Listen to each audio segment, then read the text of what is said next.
We're back, guys. Haru looked good in the early game on the Kindred.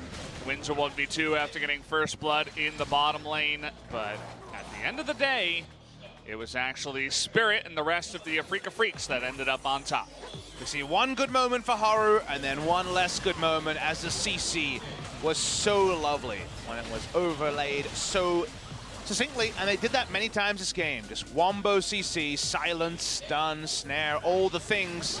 The hooks were pretty good too for Tucson. We ignore all the ones he missed. I think his hit rate was about 10%, but honestly, when you're facing 4 squishes, if you hit 10% of your hooks, you still win the game.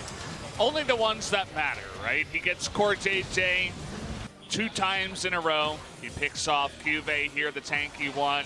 Gen.G, they still looked decent in these team fights, but they were just way too far behind to make anything happen. The Xayah pick was perfect. And even the Gangplank coming in here towards the end. The Stormrazor Gangplank getting some play here in the LCK. Looked pretty nice indeed. Straight up the best champion to build Stormrazor on is the Gangplank. Strong on champions like Xayah as well. This might be the first double Stormrazor team in a long time, actually, on the red side. So nicely done by the Afreeca Freecs. They answer some questions. Can they run a marksman in the bot lane? The answer, surprisingly, to nobody is yes. Can they also navigate some tricky early game scenarios and take it late? The answer was yes, and way earlier than we could have predicted. A lot of people would have said 3-game series. The Afreeca Freecs can play like that a second game in a row. Who's to say they can't go down 2-0? Yeah, they certainly looked like the better team in terms of drafting and playing in the big game tonight. The Zoe was also pretty disgusting. Gameplay. Just want to say that the blue side, they have first pick and they passed up on the Zoe. Gave that over to Kuro. Did not pick the best pick into the Zoe either, with a Lulu who looked relatively unimportant and kind of useless in that game. Kind of looks like Ruler is going to have a bad back after that one because he tried so hard to carry.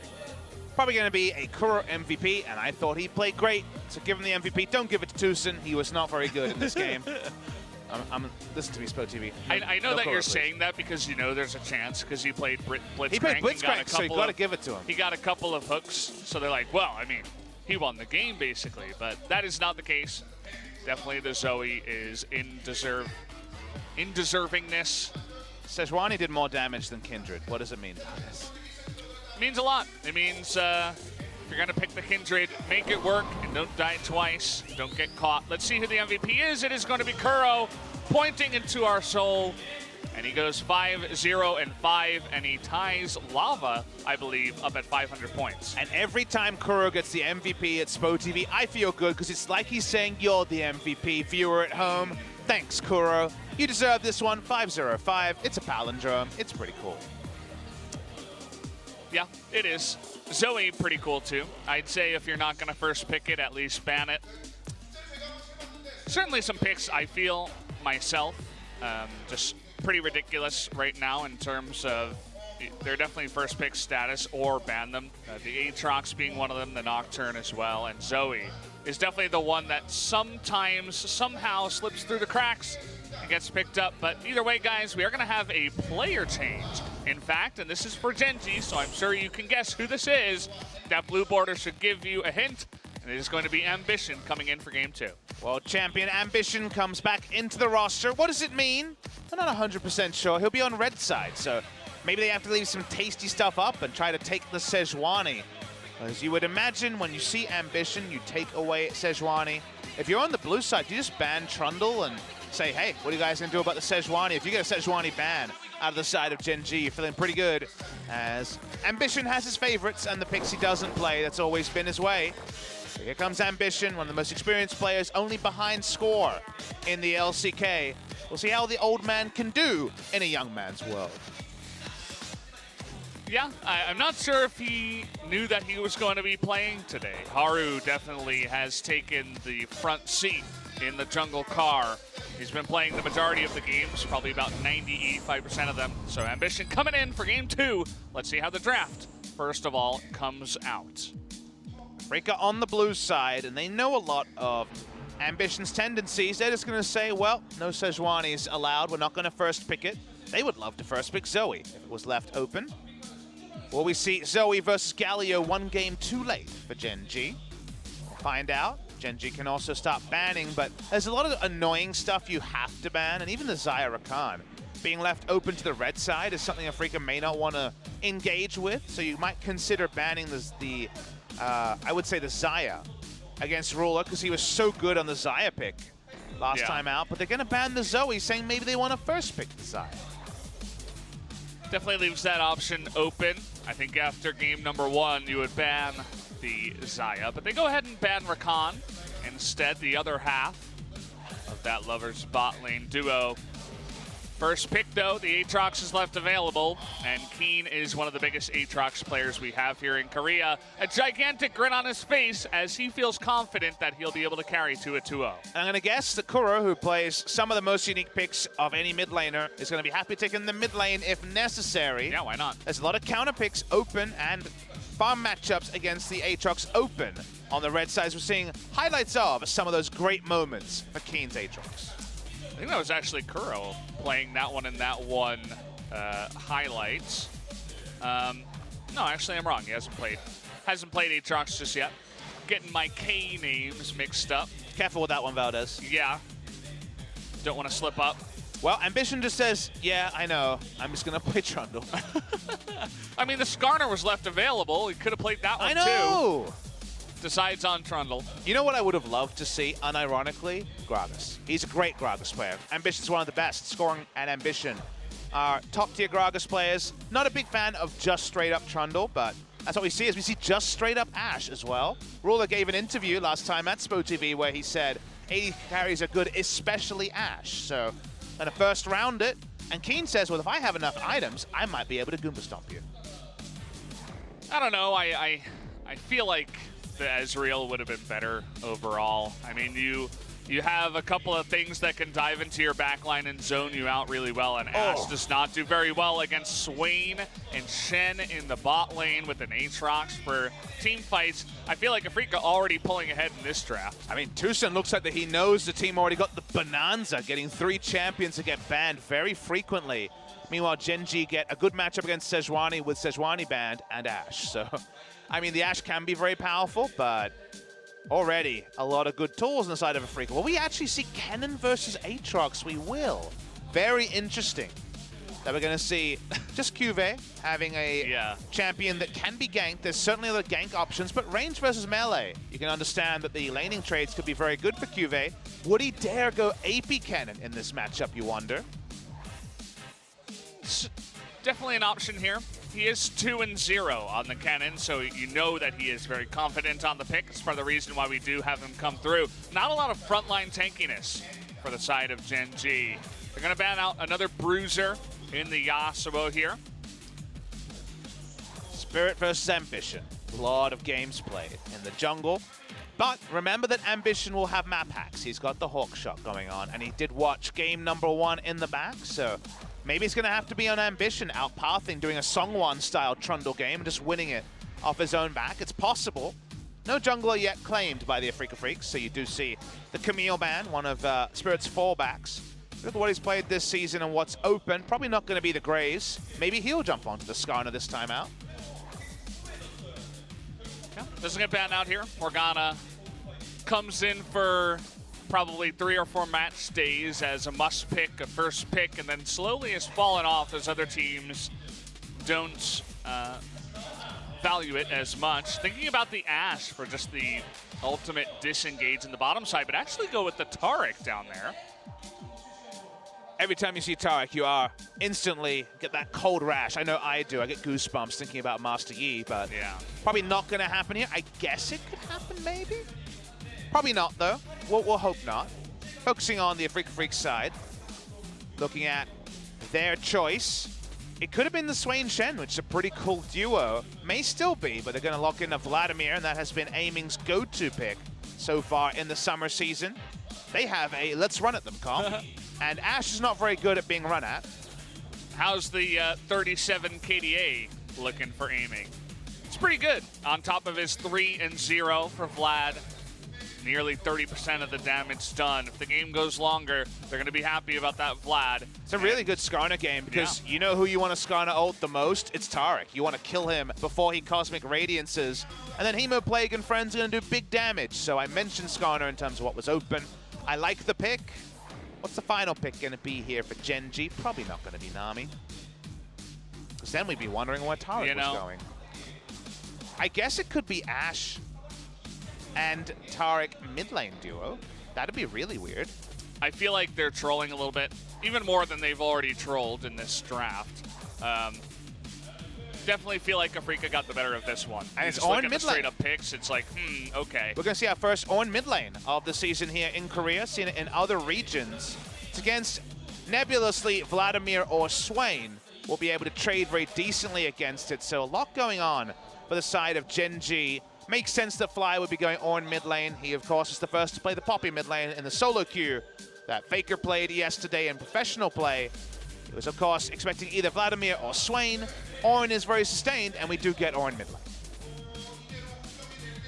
That's not bad. It definitely follows the line of, you know, the Galio, the Scion in the mid lane. You sit there, you farm, you're tanky.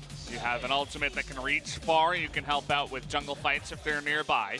Do you have to go AP Ken in this game? Because the damage burden is pretty heavy onto the Ashe, who's already utility focused as a carry, so maybe it has to be AP Cannon.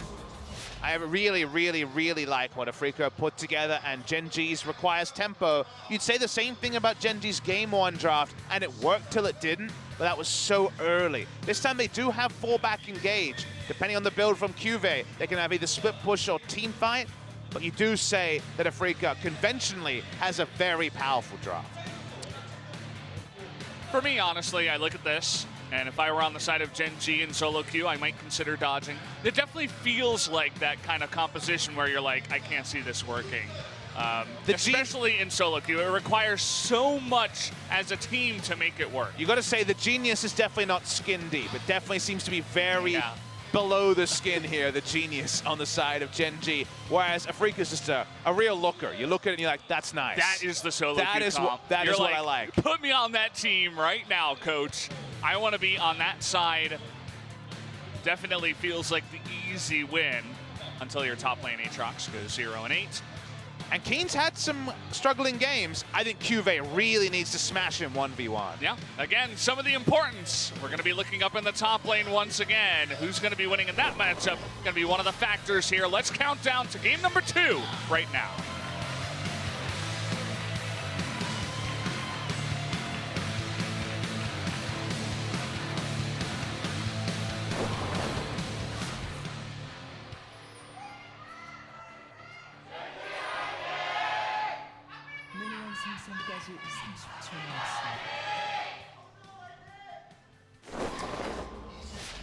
Yep, here we go.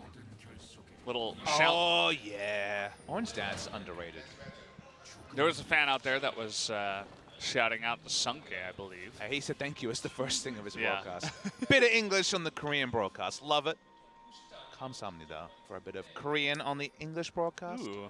Gotta make it even, you know. Don't want to be biased either way. Really want to show off my huge vocabulary. Hey, you got that down. Thanks. You know, you don't know that many words, but the words that you do know, they're pretty good. I mean, your pronunciation is on point. I have that weird thing where I can pronounce pretty well, but my foreign language is a bit of French. My French is, I could read, you know, I can read a newspaper and I could probably have a simple chat, but I have to think about it. It's like high school French, many years removed. A little bit of Japanese, a little bit of Korean is kind of where I'm at. Whereas your Korean is very good.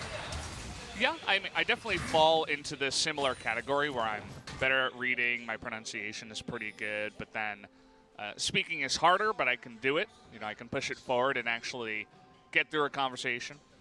But can Tucson and aiming get to the minion wave because Ashe very, very strong at level 1, and can Core JJ get value of what would be a massive, massive ultimate as this game goes on. Cosmic Radiance this game against Vlad Swain can be so, so big. If they can out-sustain front-loaded burst, and then Ruler has 3 items, including an Infinity Edge, they could win team fights. But if you're Skarner, you really want to kill the Taric first. Seems like a very easy target. If the target does not have his flash up, what are you really going to be doing here? This mid lane is going to be interesting for the first couple of levels as they trade back and forth, but then they'll just sustain through, get tanky, the two of them, and then we won't have to really look here again. At least when you have mid lane Ornn, as Ambition, you can definitely go for invades because you kind of have a secret global when you're mid lane Ornn, because your ult goes basically everywhere in the enemy jungle. So there's actually a lot of invade pressure as Fly starts to hit level 6. And as we saw from yesterday's Poppy mid lane game from FLICKR, both Ornn and Poppy have amazing gank assists. Whether you have the Ornn ultimate, even before the Ornn ultimate, Ornn can create that situational Malphite ult with the QE, and also get the searing charge against the wall. So given how many CC options at range and at short range are there for the Ornn, as Ambition, you really can battle ward on the Trundle pretty extensively. Yeah, that's what he's doing exactly. He wants to come in here, gets his first small raptor. Oh, nice grab there by Spirit, gets two of them. But look at this, Fly and Core JJ, level 2 Core JJ is coming in. Nice little leash there. The Vision of Empire of the Swain, and he picks up the big raptor. In a short lane, Ornn is just really, really obnoxious to deal with. So that's why Ambition can be a huge jerk. That's why this draft can situationally work. But the collapse could also happen. We'll wait and see how it goes. Ambition trying to walk away. Just have that pillar, and with the pushing bottom lane, Vlad's not very strong early. Ashe is very strong early. They do have that first push. It's just another thing we've been talking about a lot, in especially this meta. But hold that thought, as Keen wants to go onto Cuvée here. He's going to get stunned up, and then just back off. Cooldowns, of course, in the early game are going to gate a lot of the threat from Keen, and his ultimate is needed to finish off a ranged opponent, that's for sure. So in the end, it's going to be fine. We'll draw your attention to the keystone choice when we did see Smeb go for AP Cannon. That was Unsealed Spellbook. Press the attack. Almost always will be the AD Cannon, so focused on the lane. Rageblade by the Rune King might be the approach again. Is going for Kuro. Pillar's gonna pop him on the other side. Had that popped him towards the Trundle, I think that's an easy flash that they get out of Kuro. That was actually poor synergy between Fly and Ambition. Should definitely have held one of the cooldowns and then been able to have the pillar behind, so that could actually been a kill onto Kuro. At minimum, a summoner use. And pre-level 8, pre the stopwatch coming online, that's the big window to make this sort of plays happen. Spirit looking top. Aatrox, another good thing about him is that he's got pretty good gank assists too. Just sits in there, dark flights in, and can really put that upfront damage. And if you have the Skarner to get there right on time, get a couple of stuns, slow him down, could be an easy kill, or at least the flash out of cannon. For now, Aatrox being able to do pretty handedly in this lane. First time we're seeing it at LCK level. Usually you give kind of an auto 10 CS lead to the range champion. It's the reality of being ranged versus melee, but very, very competitive between the two. I saw you do a bit of a double take after Cuvée missed an easy last hit. I mean, yeah. Cannon also has to go for a, let's say, substandard first buy and have to go Ninja Tabi to respect. Just get the camera off these guys. They're missing all the CS. Ornn ultimate comes in, and he's actually going to dive on in with the Ignite, the first blood! The solo kill in the mid lane. Fly is angry about game one, and he shuts him down. Oh, Kuro, you played with fire against mid lane Ornn. We've seen enough top lane solo kills to know how much burst damage Ornn can do. Just fly things on the flash Ignite tank like FLICKR yesterday. This time a solo kill for Fly. We talk about how Swain, before he gets a couple of items, he can't push all that well, and Ornn, one of the best. So he hits level 6 first, and unfortunately, Kuro does not respect it. Kuro doesn't play against a lot of Ornns. He just really, really disrespects as amusingly Core JJ was bugging out in the minimap. Watches the replay, he gets hit by the ult, Searing Charge takes forever, Kuro flash it. But no, he disrespects Flash, and yeah, just, I don't understand it. Honestly, that was a pretty easy escape for Kuro. Doesn't play to the majority of his win conditions in that skirmish and gives up the easy kill to Gen.G. I think you're exactly right. If you don't play against Ornn, sometimes you can be really caught off guard. Early game, just his base damage on his skills, you might be like, oh no, I'm Swain, you know, I should be fine here. But no, absolutely not, especially when he has Ignite. This isn't even teleport Ornn in the mid lane or anything like that to help out. This is, I'm going to kill the Swain early Ornn. Watching bot side, remember, we've already noted that Vlad and Shen aren't going to be doing much in the early game, so that's why Gen.G get away with the Taric, because Ashe will just win the lane 1v2 straight up. And we know that the Cosmic Radiance could have massive value. But it's also more than that. It's also, what is the timer? Well, I can't use my stopwatch if I misjudge. He didn't have his ultimate either. The list of things he didn't have was extremely long, and in the end, he didn't have enough respect. And it was an easy kill for Fly. He didn't even have to use his flash to secure it either. Yep. Super easy kill for Fly. He even gets the flash at a Kuro that came in late. And now, I mean, he's picked up a Null Magic Mantle, the 0 AP so far. Swain is going to be doing 0 damage to him, and that's just another great lane for Gen.G to start winning. They've got mid on their side, they have bot on their side. Gives Ambition a lot of room to push forward and look for opportunities that he might not have earlier on. But so far, it's been pretty even in the jungle. 51-51. These guys haven't been leaning one way or the other. Really, just Ambition has been getting a couple more scuttle crabs. That is a terrible feeling.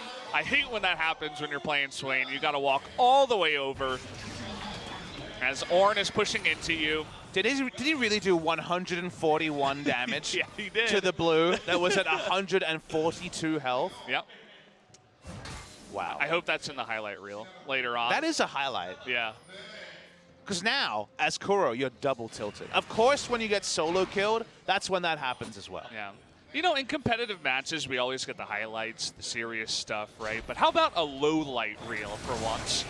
That would be nice to get. Maybe if we were running like at-home sort of tournaments, that would be easier to put together, as I'm sure these pro players don't want to be embarrassed on the main stage, but that was definitely a bit of a funny one. You know, I'm sure with the SNS era we're in, the social media, the Twitter, they'll be told about it, Valdez. The word will get out. They'll find out. Yeah. I mean, it wasn't even like a big mistake, right? It's just a funny moment where it's like, well, you were 1 damage off, literally. Normally a Hearthstone analysis, but in this case, very important for the game. 1 damage off lethal on the blue buff.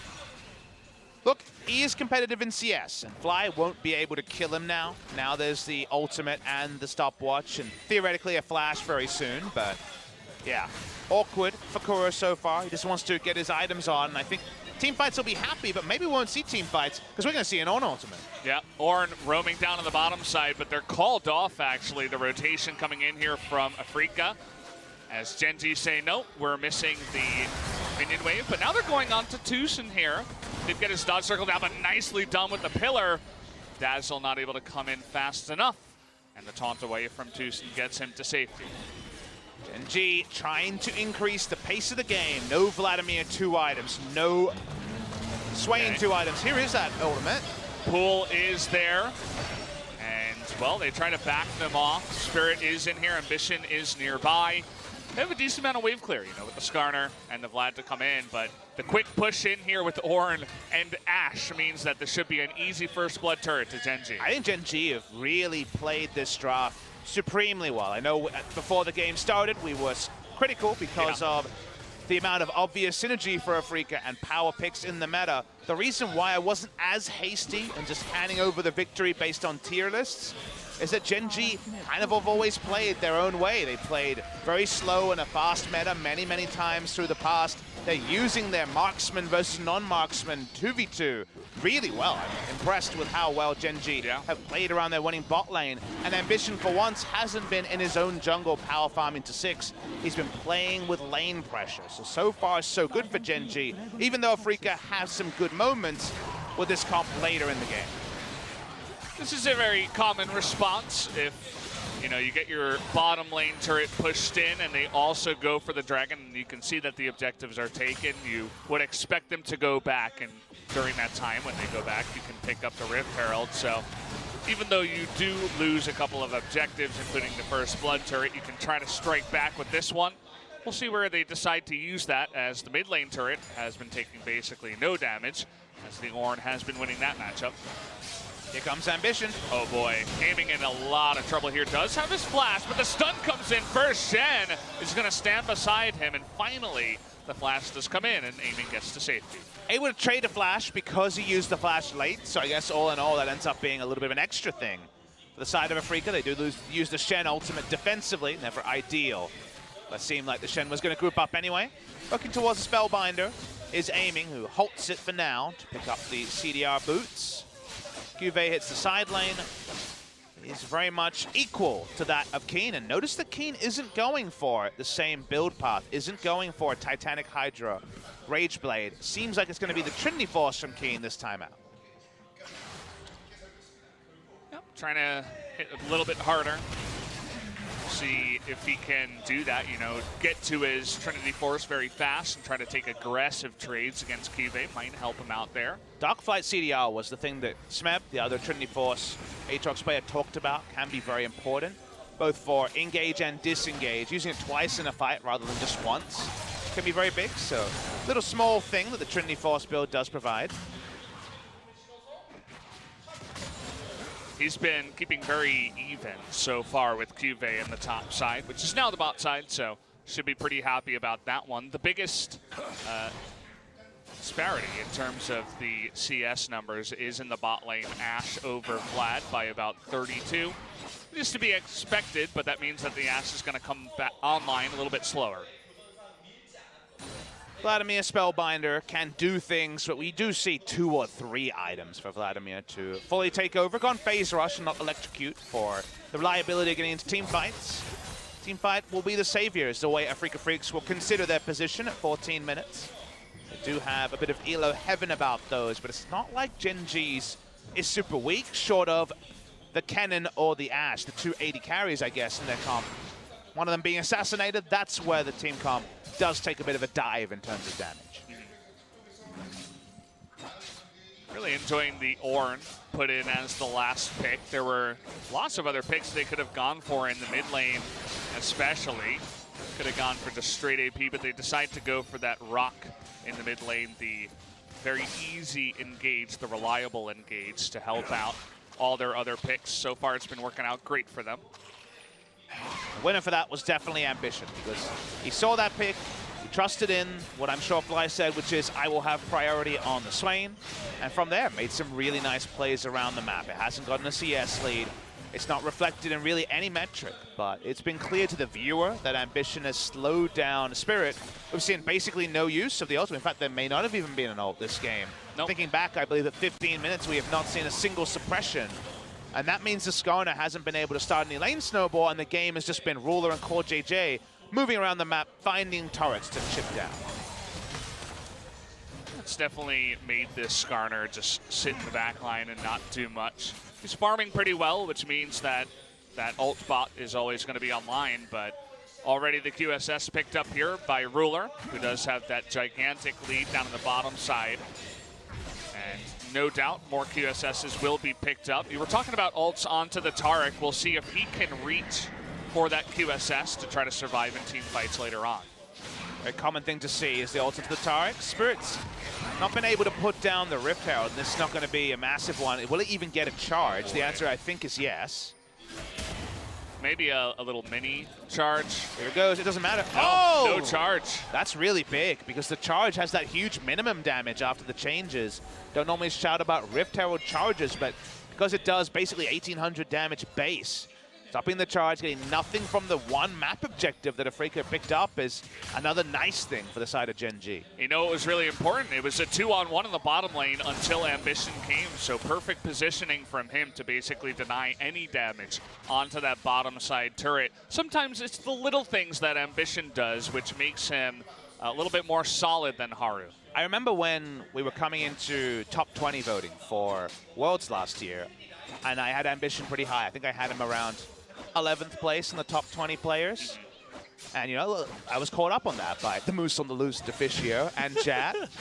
And I was like, name a better jungler at this tournament. And they couldn't. They agreed Ambition was the best. Ambition's intangibles are always the things that have been so impressive. If you remember, when they beat KT Rolster in the Worlds qualification match, it was his Sejuani stopping Smeb's Kennen from ever getting into a fight. Yeah. The sort of thing that didn't show up in the KDA but won them the game. His pressure this game has allowed Ashe to rotate around, has allowed Gen.G to play a flawless game plan around a 0-0-0 stat line. That's ambition. He's got his experience. He's kind of the king of the intangibles. Yeah. Sometimes it falls apart and he does very little, but this has been a good performance from Gen.G and ambition in particular. He's just the old man of League of Legends, you know. He's very Back wise. in my day, there was no Exactly. FLICKR. He knows I was in the so mid lane, much. don't you know? He's so wise about jungle pathing and little things in the game that really matter. It's the small things in life, Grandpa Ambition will say. Whereas Haru, you know, he's the young buck. He's very mechanically skilled. He'll be in your face, very flashy, you know, very violent, aggressive. Ambition's not like that. He's in his rocking chair. He's like, I know exactly where to be to stop this Rift Herald. I like to think he's asked what's in the meta. He just, in my head, he doesn't play the game. He's just told what's in the meta, and he's like, no, next match. No, that doesn't make sense. Let me teach you. Back in my day, we didn't play any of this. Rek'Sai was the most demanding champion I had to play. Rek'Sai, man. Definitely feels like back in the day. But we are going to have this Mountain Drake being pushed upon by Gen.G. They definitely want a second one to help out with that Baron damage. But so far, they're being very respectful. You know, they're only 500 gold ahead. Keen is pushing up in the top side, up a level here on Cuvée. He has a reacher feed at 18 minutes. You won't see this very often. Screenshot this one, kids. An awesome sight to behold. Yeah. I think he's building a Tiamat. It's not that he just misclicked on refillable. Are you sure? No, I'm not. You're not? Okay. Lots of posturing around here. The arrow is going to go wide. Good dodge there by Spirit. Or an ultimate coming on in. Spirit's still very, very low. Stand Beside Me does come in to keep him alive. Stand United, rather. I keep on saying Stand Beside Me. Don't know why. You want to watch some Draven? Yeah. Well, now they have the push. Lots of damage coming onto aiming, and to Spirit means that Gen.G, with that one move, even without getting a couple of kills, will get the push in the mid lane and the rotation over to the Mountain Drake. What does it mean, though? Because Keen with Trinity Force, Aatrox going to do decent damage, the side lane, and Gen.G are trying to increase the pace before Vladimir and the rest get ahead. There it is. Keen's going in onto Cuvée. He flashes in. Cuvée flashing away. He's trying to get close. You were talking about that cooldown. We also have a fight on the main thing. Gonna miss the cooldown there is the Aatrox, but on the main screen, the Hemoplay coming on in. The Mountain Drake is going to be least, but Ambition pushing on in. Old Wise Man says now is the time to take the Mountain Drake, and there he will get it. The second Drake going over to Gen.G. A lot happening, but just like this game, very little in terms of the scoreboard. Clearly, Keen is feeling it when it comes to the 1v1 with this Trinity Force DDR. We'll go for a pick. Oh boy, pulled in. There was Ambition. But here's Another the Ornn Ornn ultimate from behind. Aiming, trying to push forward now. He's super fast with the Spellbinder. And the big three-man knockup from Fly. Trying to get into the back line. Going to be stopwatching the damage as Aiming, and Kuro does get a kill. But the Vladimir's going to come down. Look at Keen in the back line trying to do that damage. Nice knockup at the Ornn once again. But a double kill is going to come in. The Aatrox making so much room for this Swain to pop off. 3 kills for Kuro now. Looking for the 4th one here onto Core JJ. So close, trying to land it there was Keen.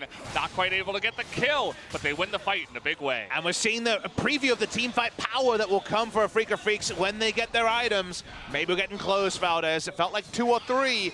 1.5 is going pretty well for this team. Keen teleports in. He knows he can keep fighting because everyone has used their skills on the side of Gen.G and had low health.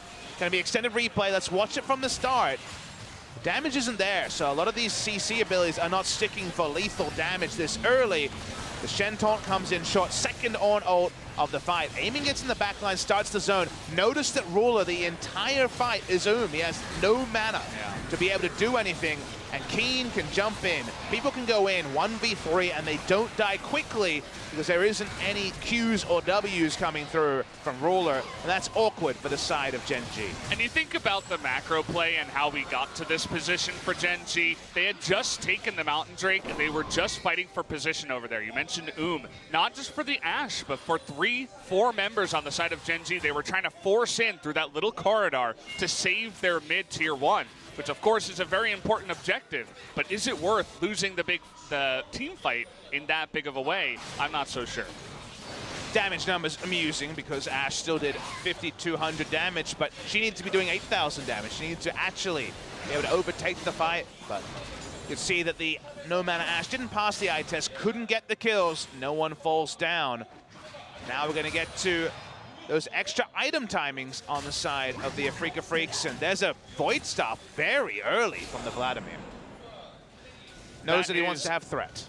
Really not a common item. Sometimes you'll see Proto Belt Spellbinder, sometimes you'll see Spellbinder, Death Cap, very common, but the Void Staff coming in, I guess he wants to deal with all of that magic resist on the side of Gen.G. The theory of it is these fights are going to go on a long time, so I'll get there. I don't need the extra oomph of a Proto Belt or Shurelia's or something like that. And also, I'm going to mostly be hitting Ambition, Fly, Core JJ. I'm going to need some magic pen because it's going to be amusingly tanky Fly on basically magic resist stacking duty, so I don't mind it. You're right, it is very non-standard compared to normal builds. It's something you always have to keep in mind. You don't want to just go and turn off your brain when you're going against different compositions. Always got to take everything into account. Maybe we're going to see a 30-minute rejuve bead because straight up Frozen Mallet has been complete. This is the I don't want the cannon to run away itemization. He's like, I was so close to killing you the last time. If I have a Frozen Mallet, you can't get away from me build. And it makes sense, right? Look at the cannon now. 2 levels down on Keen. Cannot get close to the turret even. He's sitting in the back brush here. Looks like he had vision of the Swain, or rather the Shen too, as Tucson was running through the jungle. And so, gonna have to give up another turret. And if we see Aatrox perma-ban in our second series and we end here, this will be our last Aatrox. It'd be fitting for Keen to be the one, because he has played the most Aatrox so far. 8 games, this is his 9th game on the Aatrox this season. Yeah. Been seeing a lot of the new Aatrox, and Solo Q played that a bunch yesterday and the day before. Is it a sight for sore eyes, or? No. It's, I'm definitely in the camp of don't remake Aatrox, the guy from Challenger. He already lost. Yeah. You know? GG to that guy. He's already playing Earth. This Gromp is DPSing the hell out of Keen, by the way. Yeah, and he keeps his blood well up, saying if I want to engage, I can. Kibe with the good respect in the lane. Speaking of respect, he's respected so much, he's respected himself down 3 levels, as he is really not doing much on the cannon. He didn't have the presence in the lane early on to deal with the melee champion, and he has no presence later on in the game. And so this cannon pick really doing absolutely nothing for Gen.G. Noticed I was surprised when it was locked in because it's not one of the traditional counters into Keen, but it actually comes back to something I always speak about with Gen.G. Cube's never been known to play more than 3 champions at a point. It was usually Maokai, 1 carry, maybe a Kled at one point, or a Cannon at another point. It's back on the Cannon, and we like the Cannon in the Mundo matchup. The AD Cannon, I think even AP Cannon would have been way better in this game for the ability to profit off what they already had. They have very strong engage. How about blowing people up rather than just losing slowly as an AD Cannon? Because if you're losing lane as an AD Cannon, kind of already not going to contribute anything to the game. Yeah, I mean, you can't survive in the lane as the AD Cannon as well. Might as well try to play for the team fighting, but he's not been able to do either. And Ruler just having a really sad series overall. Most damage in game number 1. He's 2-0 game 2 with the winning lane. Uh-oh. We'll see, though, how he deals with this. As coming from behind here is Spirit. Good read there by Ruler to go down with the Aatrox right on top of him. Does have that Tark ultimate to keep him alive, and a nice Horn ultimate onto 3 members, and they are going to be able to kill the Vlad. Gen.G with the 5-man Hemo playing on top of them. They are pretty low, looking to kite this one out. It looks like they might be able to here. With all this healthy, they might even just turn on to Baron. There's actually a lot of value in the Cosmic Radiance in that fight. QSS used. Kuro really low on mana too. He's trying to regen it as fast as possible. Cuvée might have found the correct opposition. It's not the Aatrox, but it might be that Skarner. Looking for the kill over there, but Spirit is super fast onto that pick. Team-wide disengaged by Afreeca. They don't want to lose multiple members. They especially don't want to lose Spirit, because the Baron will go down. Here's the TP from Keen. He's back. Keen's going to be so scary right now. A 3rd Mountain Drake goes to Gen.G, but double TP coming in. They really want to engage here. They're going to knock him on aiming, but he gets into his pool, and now this is just routed out here for Gen.G. They want to run away as fast as possible, but look at Keen up in the top side with the help of aiming. Is going to get 1, looking for 2. They will take him out. The Trundle also going down, so 3 Mountain Drakes to Gen.G, but it should be Baron to Afreeca. That feels like the Great War. It was such a long fight with double TP coming to keep it going. Don't know how you did it, Valdez. You got over the line. Now it might be Afreeca Freecs getting over the line because the Baron is turned upon. If Gen.G could just have rushed Baron, if the smite had been down, 3 Mountain Drakes would have been a very fast Baron. This one's going the way of Afreeca, and maybe this series as well.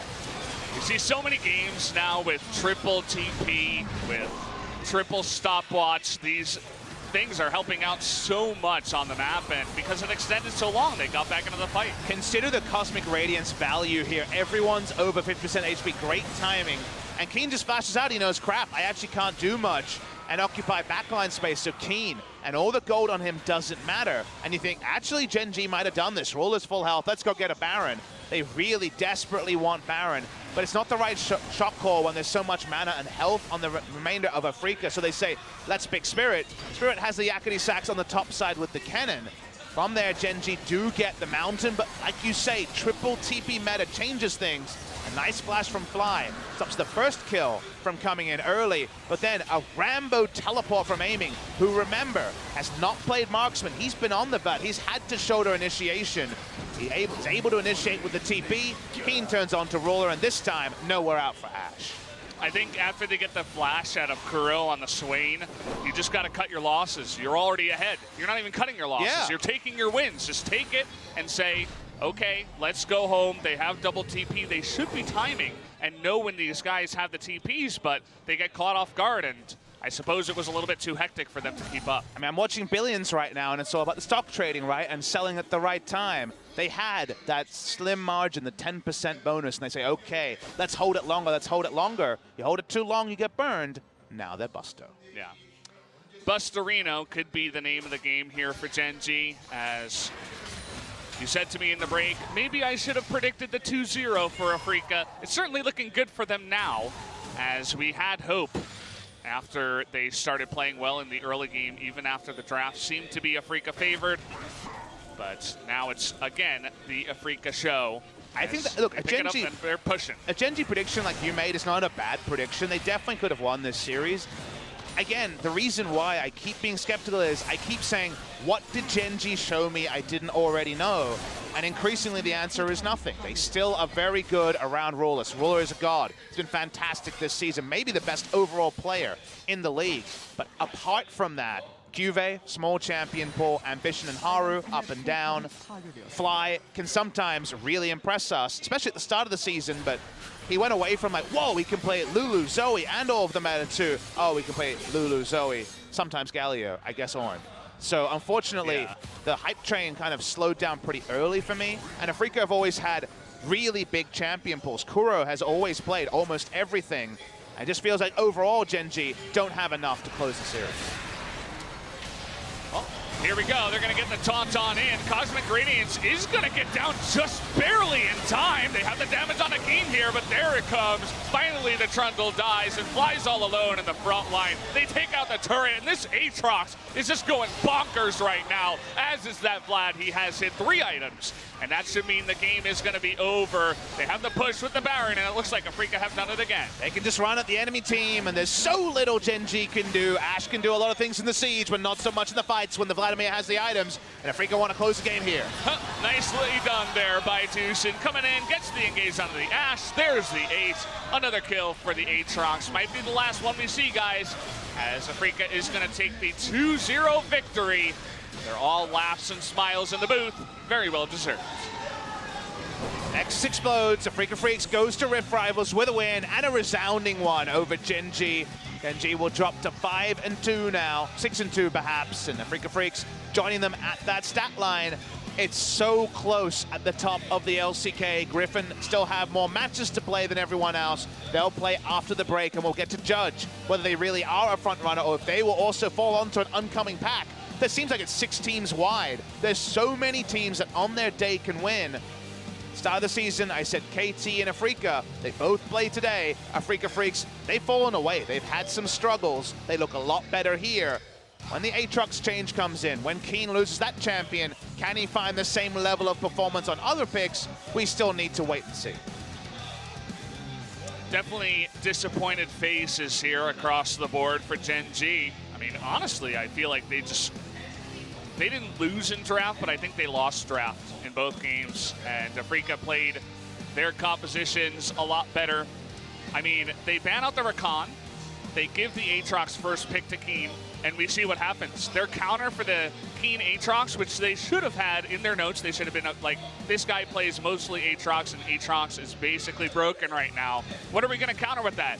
The Kennen comes in and loses hardcore to the Aatrox. It was not the answer, and it was not impressive. And it's one of those weird scenarios where it's always hard to do results-based analysis, right? We talked about the analysis in the draft. We could see how it worked, right? We got the Chance solo kill in the mid lane. We saw Trundle counter jungling and battle warding, and then Ruler taking the turret bot side, and you say, okay. So then you rotate around, you take all the turrets, you close the game. It's all beautiful. What a god draft from Gen.G. The problem is, if that is ever halted, every fallback pattern again is on the side of Afreeca. This game is always Gen.G does the one thing or lose. It's not this, this, or this. It's always one thing or lose. And that's really hard execution against Afreeca. Afreeca have so much fallback, are very strong at being able to read the map and not give away massive advantages. And Afreeca, you know, eventually the game turned, and it just didn't seem like they were going to fall behind after that. Yep, this fight was the one big fight I mentioned. I did not like the way they went into this one. They felt forced to try to keep their mid-tier 1 turret alive, and they lose the fight hardcore. The Swain ends up getting so much sustained damage over the course of this super long fight. Kuro with a nice flash forward, and the Never Move as well is just owning on that Swain pick. Just another one, another great high-tier pick that they gave over to Afreeca. Okay, some of the vision toggles here. This was a good fight for Gen.G at the start. Able to not make Keen run at Ruler and have him do no damage. So you see why the Cosmic Radiance, it's just the Taric support rather than a funnel strategy happened. But you reevaluate, the fight extends, and in a triple teleport meta, first Keen comes in and does good work, and then Aiming makes what is such a risky move, but it wins them the game. The game was still up in the balance here, but Aiming getting into the back line and buying time for the rest of his team to first focus on ambition while Keen got easy target acquisition to Ruler. That is where the game was won for the Afreeca Freecs. Yeah, Afreeca playing it out very, very well. I think Gen.G definitely could look over these two games, not only in the drafts, but in some of the macro plays they made, especially here in Game 2, and learn a lot, go back to the drawing board, and come back the next time. Afreeca definitely here in Korea is top 2, maybe top 3 teams, so it's hard to take the loss, but understandable when you're going up against such a great team. And Gen.G does have the Rift Rivals break in order to look into some of those changes and try to tinker with their lineups. I hope they spend the time on champion pools. I said it for 2 years and I haven't really seen it, so I'm skeptical, but always optimistic. I want to see the world champions defend their crown. It was so crushing in 2014 that SK Telecom couldn't be there to defend, because beating the champions is already a story in and of itself. Sadly for Gen.G, in spring season, a lot of teams beat the champions. And in summer season, it's a good start. But do they have their best 5 on the Rift? We still don't know. Still trying to figure it out. And here we go, guys. Let's go into the MVP. It is going to be Keen on the Aatrox. No surprise to me. So we will be hearing from the 2Ks here from the Afreeca Freecs, Keen and Kuro. And it says, you're going to remake my Aatrox? Is that for real? Well, sorry, Keen. Yes, it is. And that might be the last time we do see it. But we'll be hearing from Kuro and Keen in the MVP here interview. I'll hand it over to G-Sun.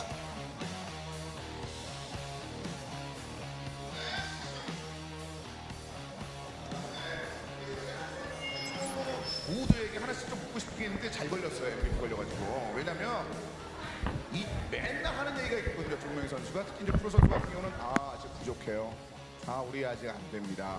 이러면서 6승 2패까지 올라왔고, 긴 선수 난 아트록스 싫어요. 이러면서 아트록스로 계속 승리를 쌓아 올리고 있습니다. 어떻게 된 거예요? 프로 선수. 일단 그냥 제가 말을 했던 건 네. 저희가 너무 많이 졌잖아요. 언제요? 그러니까 조금 이상하게 졌다 해야 되나? 저희가 Especially 못해서 졌어요. it's what because 그거에 our 화난 weird 거고 mistake. 좀 열심히 해서 이제 좀 다시 올라와서 다행이라고 생각합니다. 아, 지금 좀 올라왔다. 지금 좀 올라온 것 같아요. 이 정도 얘기가 좀 나와줘야죠. 앞으로 또 큰 대회를 또 기다리고 있으니까. 그럼 지난번에 비해서는 이번에는 좀 약간 몇 점 좀 상승했나요? 어떤 거요? 자, 본인의 그 평가 점수가 좀 올라왔나요? 저번에 저희 팀 점수가 10점 만점에 한 3점이었다면 어이구. 오늘은 한 8점? 오늘 괜찮았다. 오늘은 8점까지 지금 올랐다는 얘기고. 네. 아트록스 이래도 별로예요? 아 제가 아트록스를 많이 하긴 하는데 저 진짜 재미도 없고 별로 안 좋아하거든요. 근데 아까 왜 웃었어요?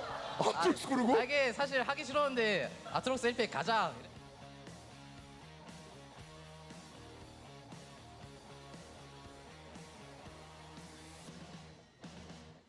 그럼 이제 일단 뭐 그것도 한번 여쭤볼게요. 아트록스 이제 바뀌잖아요. 어떻게 보면 사실상 기인이 지금 현 배치 상황에서 아트록스를 마지막 보는 거예요. 다음 경기도 물론 있겠습니다만 네. 기인 입장에서는 그럴 수 있을 것 같거든요. 어때요? 바뀐 아트록스하고 지금 아트록스 비교하면? 지금 아트록스가 더 좋긴 좋더라고요. 이제 바뀐 아트록스 해봤는데 그냥 겉멋만 있고 그냥 그게 끝? 좀 약간 아쉽다 지금. Hi guys, we're back. Yeah, we're back. Sorry about this. The mic is actually broken that G-Sun has, so So we've lost translation. you know, Do you have Skype open? Joel might be on there. I wish I did. Sorry guys, we don't have Skype installed on the computers here. That's too risky. My raid call I could account try to awkwardly listen. has expired, so I can't get on raid call. Hold on, let me try to listen. All right, Let's try to Valda's chance. save this Valda's chance. broadcast. Get in there.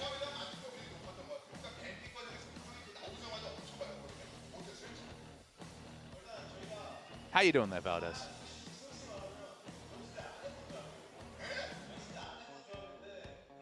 We didn't practice this comp. We're talking about Blitzcrank. We've tried a lot of different compositions, but we didn't try this specific one with the Blitzcrank. Okay, that was the Valdez chance. I'm going to give it back to G-Sun as she has her mic back. We'll be back, guys. 아까 잠깐 세봤는데 한 14번 맞췄더라고요. So 전투력에 관련된 부분들 you landed a lot of your E to the enemy's champions.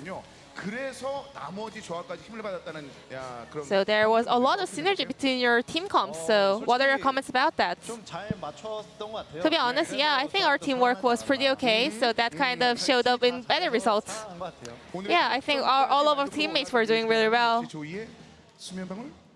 수면 방울이자 So maybe at the MVP could be the trouble bubble and the solo kill for Ezreal. 일단 요런 것들. 이거 뭐죠? 이거 아닌데. Well, this is not the one I mentioned. 과정. So we're gonna go all over the highlights. 연결되는 그 컨비네이션이 너무 뛰어나서 저희가 한번 잡아봤고요. 요거죠 원콤. So this is the one you mentioned, the solo kill.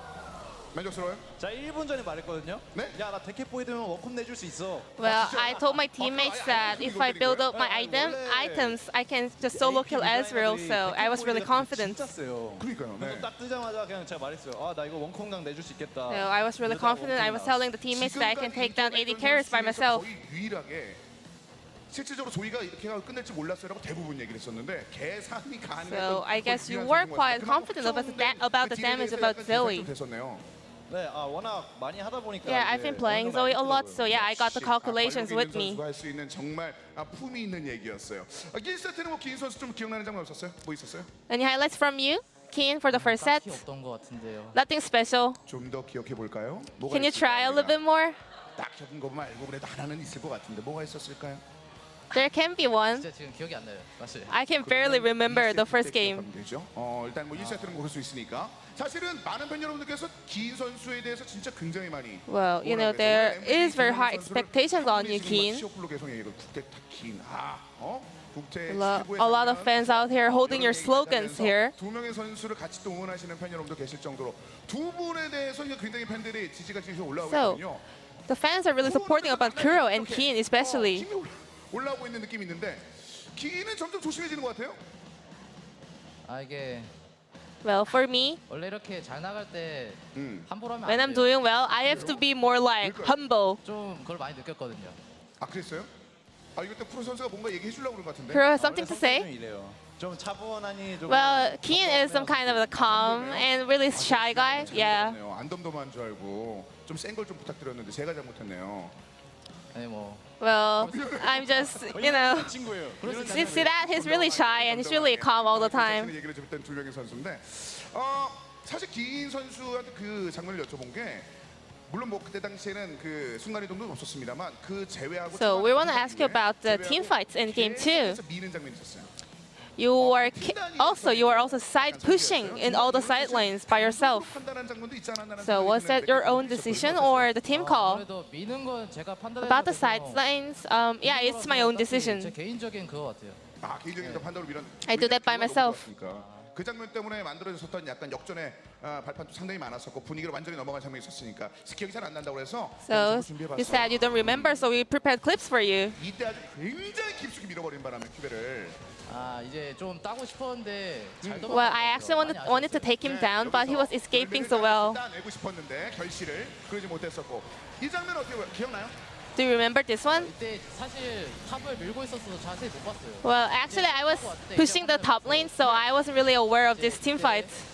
블라디가 터져서 좀 망했다 싶어서 이제 Well, I saw Vladimir melting down, so I thought we lost, but maybe I can go in and kind of re-engage at that moment. 실제로 온 순간 어떤 상황인지 모르는데 왔는데 썩 좋지 못한 상황에서 도착하자마자 갑자기 오른이 다 띄우고 막 이러면서 좀 어려운 상황들이 있었잖아요. 근데 So you kind of contributed a lot in the team fight at that moment. 네. 네. 아, 근데 그런 것 인상 같아요. Yeah, I think that was a good play on my side. 이제 미드에 관련된 질문을 또 안 드릴 수가 없는 것이 이제 쿠로 선수한테 So 여쭤보고 we 싶은 have questions for you, Kuro. 챔피언 폭도 넓고 Your champion pool is really broad, and also 다양한 생각을 가지고 있을 것 같아요. there are a lot of champions coming up in mid lane. 오른이 나왔거든요. Today Orange, yesterday Poppy. So what are your comments about the current meta? 이번 메타가 그냥 뭐 어떤 챔피언이 나와도 Well, the current meta, it is never weird to see any different champions in any lanes. You can see Garen in mid lane or top lane. So yeah, everything is viable right now. 가렌 좋아요. Garen is a good champion. 아 미드 가렌을 옛날에 좀 했었는데 I played it in mid lane for a while ago. I think it's a really good 가렌이 제일 try. 네, 그래서요. 네. 그래서 게임도 쉬울 줄 알았어요. And Garen is the most easy champion to play. 게임은 어려워요. 네, 근데 그 다음부터 뭐 가렌 뭐 이게 거의 우리가 볼 수가 없었는데 가렌도 가능하다. 네, 가능. 어느 선수 So yeah, Garen is viable in competitive games. 2년 안에 Maybe in 2 years you're gonna see it, and maybe in LCK. 2년 안에 등장한다는 프로 선수의 이야기였습니다. 한번 기대해 보도록 하겠습니다. 그러니까 2세트의 전투 장면도 굉장히 인상 깊은 장면이 많았습니다. 특히나 긴 전투가 있었잖아요. There was a very long team fight near the dragon in game 2. 전투기다였고 세 번째 그 대제 드래곤 앞에서의 전투였는데 그때 상황에서는 상대편도 굉장히 So what was going on over there? 장면들이 있었는데 그때는 어떤 장면들, 어떤 얘기를 했었어요? 긴 선수 먼저. 보면서 얘기해야 될 것 같은데요. Maybe I have to check out the clip. 보면서 얘기할 수 있어요. 그 장면. 이때 오른이 떨어져 있어서 오른 먼저 보자 해서 Well, I saw that Orun is very far away from his teammates, so we tried to take him down first, but he escaped. So 다 같이 Vladimir kind of came together. 했던 것 같아요. So we just went all in and ended up with a very good result. 이 타이밍이 진짜 아슬아슬하지 않았어요? 이번에 쿠로 선수가 한번 좀 얘기해 주실래요? 이 장면? Pro, you wanna add on to that? 이전에 처음부터. 여기서부터요. 네. 여기서부터는 이제 저희가 그냥 싸우자는 콜이었고 텔포 Yeah, we just said let's open team fight here because we have all the TPs. 잘 갈려서 잘 싸운 것 같아요. And we had good positions overall, and we ended up in good results. 떨어진 장면이 있었잖아요. 네. Great engagement here. 왜 솔직히 저희는 오른쪽만 싸우고 있어서 왼쪽은 아예 상황을 To be honest, I was really concentrating on taking the Orin, but rest of the teammates was saying we should better take down Ashe. So we were kind of like having different decisions, but we all able to take down both of the players. 오른쪽대로 일단 쿠로 선수가 합류했었던 전투 좋았었고 굉장히 좋은 장면들이 연이어 있었던 2세트였습니다. 인상 굉장히 깊었었는데 사실 최근에 이 좋은 흐름이 특정 어떤 뭐랄까요 토테미즘과 연결돼 있다는 얘기가 있어요. So there is some kind of totem that lets you have great performance in Afreeca Freecs. 뭐 아들을 낳으려면 어디 가서 뭘 만져야 되고 뭐 이런 거 있잖아요. 왜 이런 말씀 드렸냐면 최근에 쿠로 선수 배가 인기가 Because 너무 많다는 얘기가 있어요. recently I saw your stomach is getting popular and popular. 다른 팀의 팀원들까지 Even other players in other team came to touch your stomach. 사진에 잡힌 장면이 있었거든요. 왜 갑자기? Why is that? 제가 네. 배랑 Well, my belly and my butt 토실토실해요. is kind of chubby, 해야 되는 느낌이 좋다 해야 되나 맞죠? so kind of it feels good when you like just give it a touch. So yeah, there are a lot of players who want to give it a touch when they see me. Is it okay for me to give it a try? 알았어요. 알았어. Maybe next time. 어떤 느낌인지 알겠어요. 그러면 일단은 주변에 굉장히 친한 사람들만 일단 들어갈 수 So 있는 maybe 부분이에요. some people close to you can get the chance. 슬쩍 만지더라고요. No, they just randomly come over to me and just touch my belly. 긴 선수는 내일이 1주년이에요. 내일 1주년. Keen, tomorrow is your first year anniversary in LCK. Really? I didn't really know. 축하드려요. Congratulations. 네, 축하드려요. 저희도 이제 아까 긴 선수의 그 1주년. So we prepared this cookie for you. 처음 봤어요. 일단 바꾸고 얘기하세요. 저희도 일단 그 1주년 기념을 저희도 같이 So 받아가지고 to celebrate your first year anniversary, your fans have prepared this cookie. 1년 사이 이렇게 빨리 성장한 선수가 있냐라는 생각이 들 정도로 And you know, you have improved a lot during the past year. 신예 선수가 보여준 것들 그 이상을 지금 보여주고 And you are now more than a rookie player. 팬 여러분께 한 말씀 해주셔야죠. Any message for your fans? 일단 1년 안에 이렇게 많이 성장한 게 저도 좀 Yeah, I'm really happy that I've made these improvements by myself. 네, 그렇죠. It's really amazing, and also I always appreciate all the love and support from my fans. 드릴 것 같아요. 오늘 그러면 오늘 1주년 특별히 축하해 주신 팬 여러분께 감사하다고 한 말씀 해주신다면요. Any more message? 항상 오셔서 응원해 주셔서 Thank you for coming out to support us. Thank you. 알겠습니다. 사실 덤덤한 성격을 가진 선수가 이만큼 얘기하는 건 진짜 많이 얘기한 거예요. 진짜 많이 한 거예요. 아마 이 마음은 충분히 That was a very touching message from Keen, who's a very shy boy. And we have another occasion to celebrate here because Spirit is having its birthday today. So let's bring him up to the stage.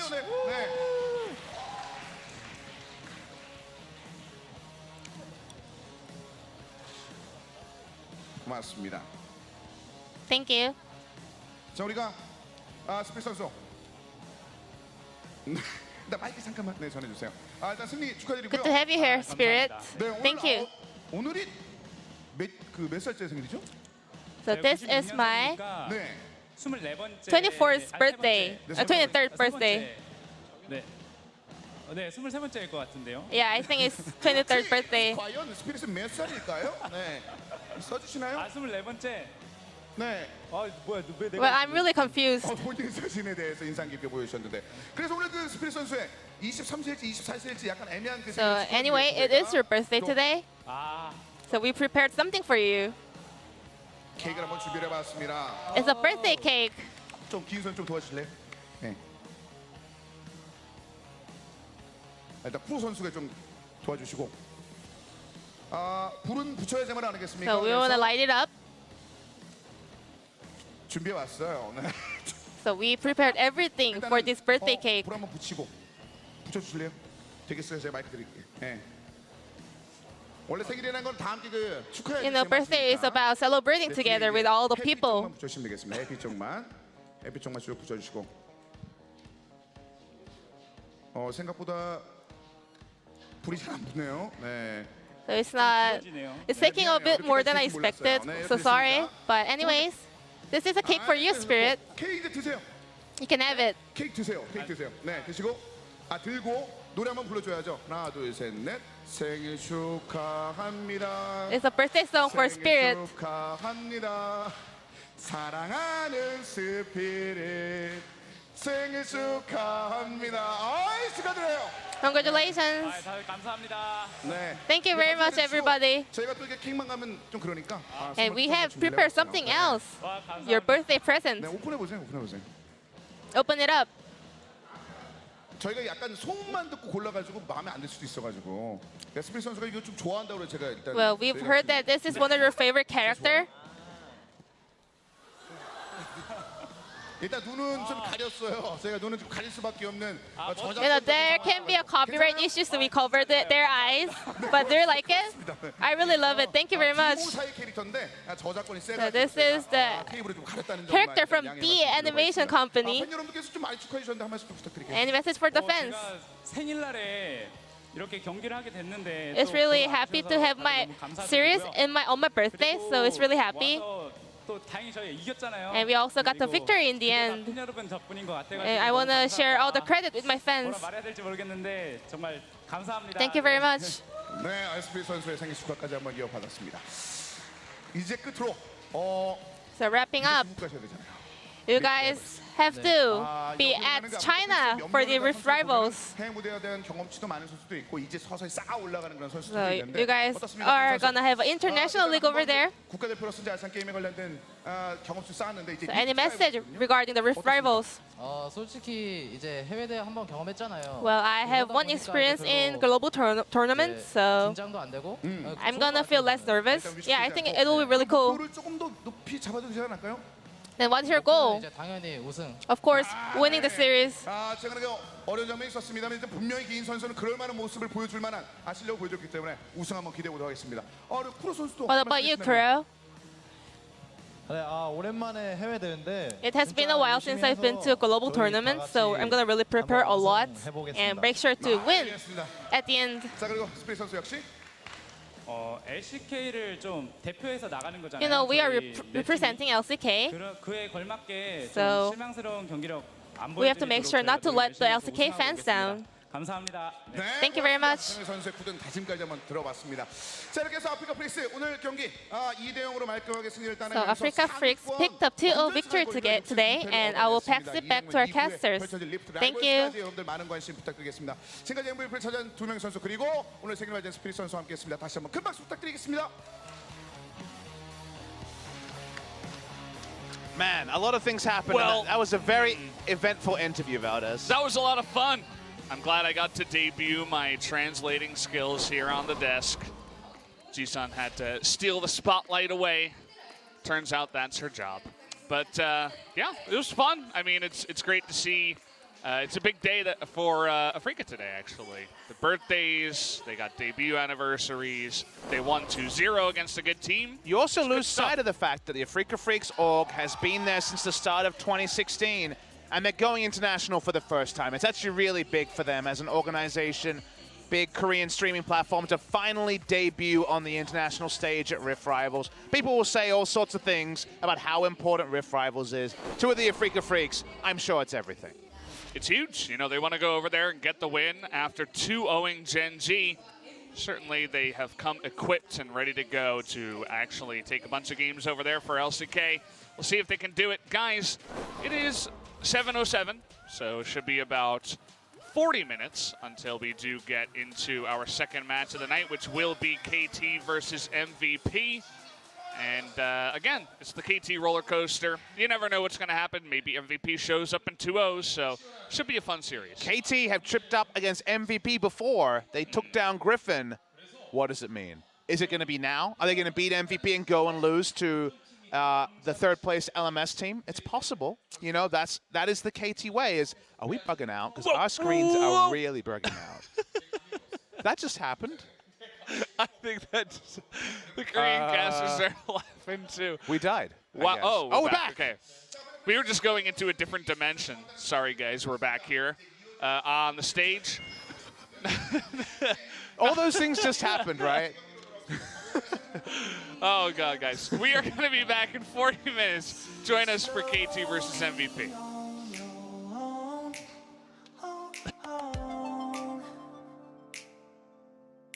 I see you always wanna go somewhere to waste your golden soul. I see the smile you never show.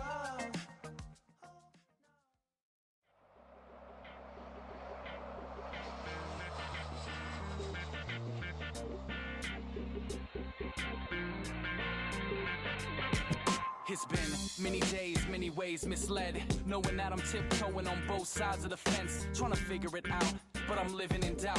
So scared one day that your grace might run out, cause I'm so far from perfect, so close to worthless, feeling no good for worship, trying to understand this life that you purchased. Am I just a man destined for death, or do I deserve it? You died for my sins and that's the verdict. You carried out God's true will and purpose with urgency for the sake of love, forgiveness and eternity. Your grace is enough. I got so many questions, so many things to change. I'm calling out, but sometimes you're far away. I get discouraged and seem to always fall flat, but that's when you pick me up and bring me back.